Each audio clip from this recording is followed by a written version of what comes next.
Hey, what's up?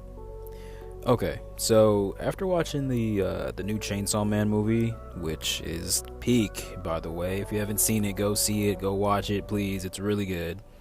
I decided to pick the manga back up. I was reading the manga a long time ago, like when it first came out, and then I continued with part two, and then at some point I kind of just dropped it. I don't know why, not because of like any negative reason. I think I just kind of like was infatuated with other stuff at the time, right? So yeah, I decided to pick the manga up and catch back up, which I did fully. Let's go. So here's really just my thoughts and kind of just me like spewing about how much I love the recent chapters of Chainsaw Man. So yeah, let's start with the Denji a little bit. My thoughts on Denji and how he is in the recent chapters. First and foremost, this dude Denji, I like he cannot catch a break, dude. Like he cannot catch a break when it comes to absolutely anything. Friendships, families, girls, anything. It's like Fujimoto just wants him to suffer eternally. But no, on a serious note, because of everything he's been through in the previous parts, like part one and the early areas of part two, I feel like we start to see a lot of growth and change in Denji and just the way he kind of operates and like his perspective on things. Like, yeah, he's still kind of a dumbass. Yeah, he's still pretty much a horn dog, but there is still growth there, especially in terms of like his awareness of situations and just like his self-awareness when it comes to decision making, if that makes sense. Anyways, point being, I love Denji. I love his character still. I love his character. And I love the fact that like even though it's kind of at a slower burn, a slower pace, we still very much see like the repercussions of everything that's happened to him kind of like catch up and how it affects his mental and how he kind of like views himself and the way he makes decisions and how he actually like he thinks twice sometimes. Like I think it was who was he fighting? I think he was fighting the aging devil, and he had a moment where he kind of harps back on like a previous situation that was kind of similar. He had to make a decision and he kind of reflected on it for a second, even though it didn't make much of a difference. He still reflected on it for a second to kind of inform his current situation. Just little things like that kind of shows he's still growing as a character and he's still growing like mentally, you know? The other thing I find really interesting in part two with Denji's character is the deliberate separation of him, of Denji, and Chainsaw Man or Pochita, right? I feel like part two heavily like focuses on separating the two, separating Chainsaw Man from Denji, if that makes sense, because there's just this consistent theme of all the people, all the girls, all the females that he finds himself attracted to or loves ends up just wanting him for his Chainsaw Man heart. So I feel like in part two we have a lot more focus on Denji's heart and just separating the two and having them be separate entities. And I feel like this is really hammered home with the aging devil fight and just around that area in general, where Pochita becomes like the black Chainsaw Man, and he's a lot more like just more powerful and vicious and violent and just crazed, like this crazed force of nature. Not even like a person, he's just a straight like force of nature. Whatever he feels is what he does, and I love that. And I love the fact that like again, in the fight against the aging devil,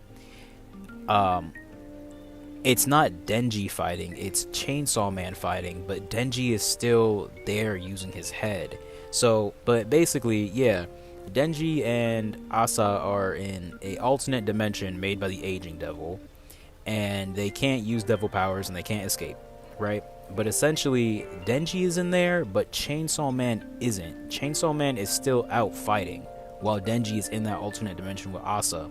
And because the two are kind of like separate but connected, Denji has this fucking this fucking wild ass idea. Denji is a dog, bro. He has this wild ass idea to basically, long story short, there are humans there that turned into trees, and he gets an axe and he starts chopping down the tree human things, and he basically starts eating the flesh and parts of the humans that are in there and drinking the blood to power Chainsaw Man on the outside world. And it's kind of just like, what the fuck, Denji? Like, what the fuck?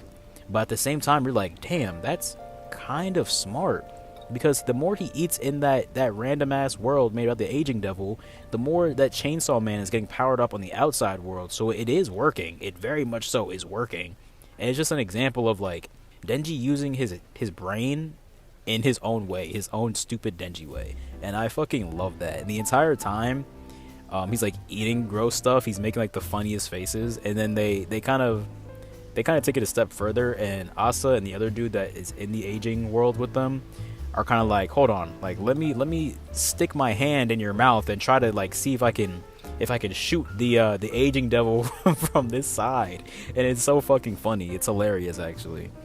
But yeah, point being, Denji is literally going through it the entirety of part 2. I feel like he's going through it even more than he did in part 1, by a long shot, because at this point Denji is like, he for real lost everything and everybody. Like he is lonely. He is like the epitome of what the Chainsaw Man world will do to somebody, you know, just the epitome of like what devils are doing to that world and what it means to live in that world. I find this stuff happening with Denji very interesting.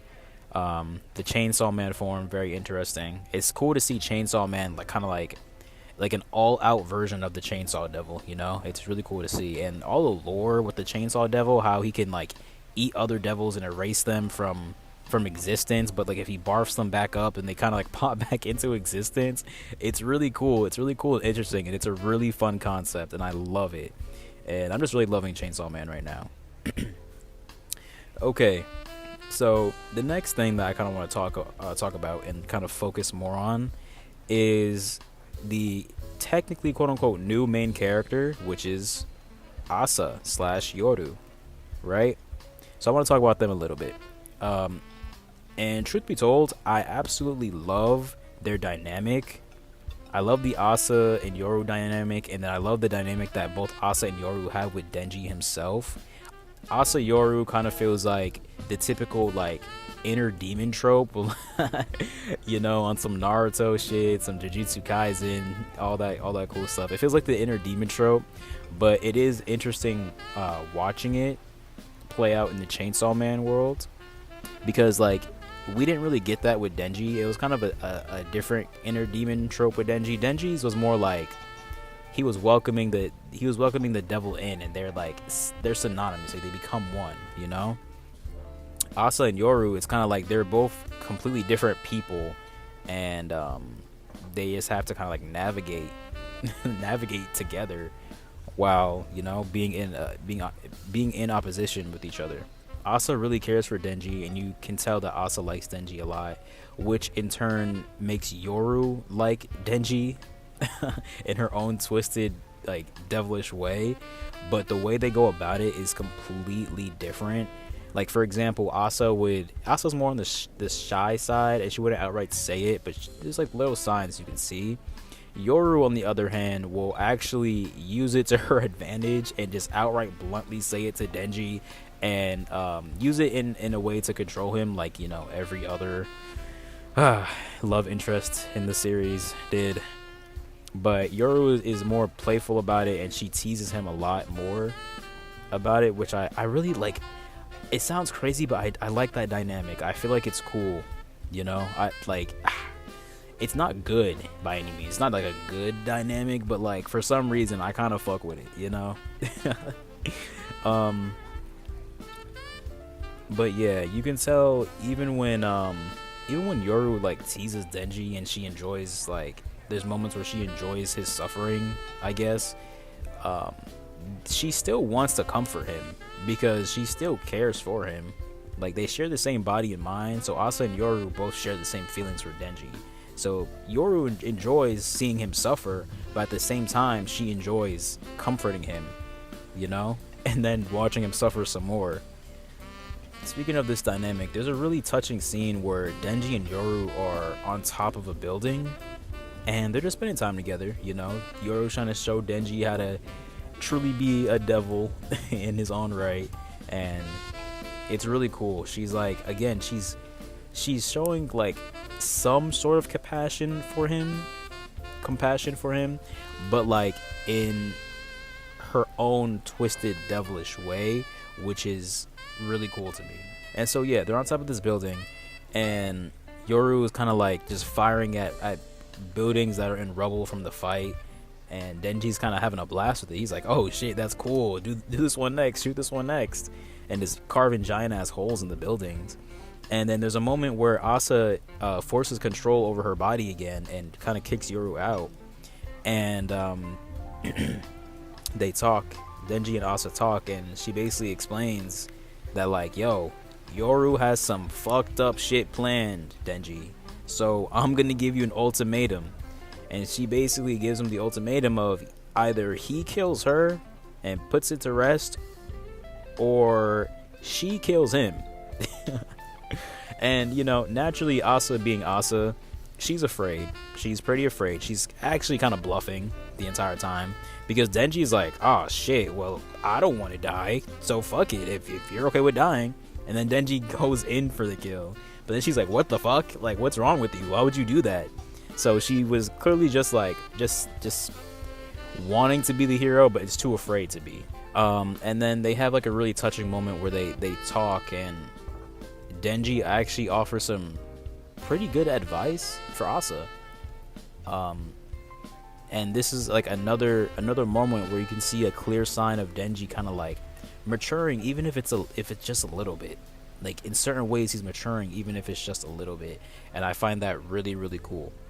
But yeah, despite how they feel in the moment, Asa basically reveals that Yoru, the war devil, so obviously she's gonna do some crazy shit, she's the war devil, has a lot more plan than she's letting on.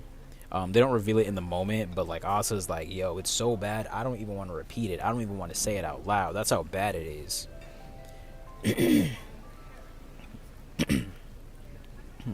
So anyway, speaking of Little Miss War Devil and her diabolical plan, let's skip ahead a little bit. After the fight with the Falling Devil, so yeah, so the timeline is that little chat that they had, they fight the Falling Devil, and then they beat the Falling Devil, and then boom, here we are, right? So skipping ahead a little bit, after the fight with the Falling Devil, Yoru ends up remembering one of the most dangerous things known to man, the nuclear warfare. She remembers the nuclear war devil, and she's kind of like, oh shit, like, how am I remembering him? Like, Chainsaw Man ate the nuclear war devil, which, you know, thank God for Chainsaw Man doing that. Nukes suck, but Chainsaw Man ate the nuclear war devil. So basically the nuclear war devil is basically rebirthed and brought back into the world because America recreated actually nuclear weapons from scratch. They brought it back into the world from scratch. So with that, a bunch of memories return to the war devil Yoru, and her power skyrockets a shit ton. Well, a nuclear ton. And you can quite literally see the moment her mind shifts into a more like warped and patriotic mindset. She so much so, she basically just becomes infatuated with America and starts singing the anthem like word by word. She just remembers that shit, perfect English all of a sudden. And she becomes infatuated because of the war power that America holds, and them just making nuclear weapons and just all these other war weapons makes her that much stronger. And and it's kind of crazy because her current mindset, I feel like, is a very fitting sentiment for her being the war devil and everything, because war is very brainwashing. First off, it's a very brainwashing thing. Whenever there's war, there's propaganda. Where there's war, there's patriotic brainwashing to an extreme degree. And I feel like Yoru embodies that, like, perfectly, pretty much. So after that, it kind of gets into the war devil versus the chainsaw devil. And I can't lie to you, it's an absolute spectacle. It's amazing seeing like these two forces of nature kind of go at it, and just in a violent way, just unleashing everything. And we see some pretty crazy shit in these chapters, I'm not gonna lie. Like, the war devil quite literally turns the state of Michigan into a sword and uses the people of Michigan as a weapon. Like, let me say that again. She turns the state of Michigan into a sword. Like, what? Just, like, what? And even so, like, the art is just amazing. Like, I feel like my eyes are just being treated to all this cool shit every panel. But I'm gonna make a whole separate video on just, like, the Chainsaw Man and the Yoru. Sorry. I'm gonna make a whole separate video on the Chainsaw Man and War Devil fight entirely, because I kind of want to, like, I want to dive a little deeper into it and, like, dive a little deeper into, like, what it means and everything. So yeah, be on the lookout for that. This video is kind of just me, like, ranting and raving about how much I'm loving reading the Chainsaw Man manga right now. So if you enjoyed it, you know, leave a like, subscribe, all that cool stuff. I'm gonna try to post more consistently on YouTube with the manga that I'm reading and all the stuff I'm keeping up with. So hopefully you're around for that. And if you are, I love you. And if you're not, I hate you. Nah, on a serious note though, I'll catch you later. See ya. Bye.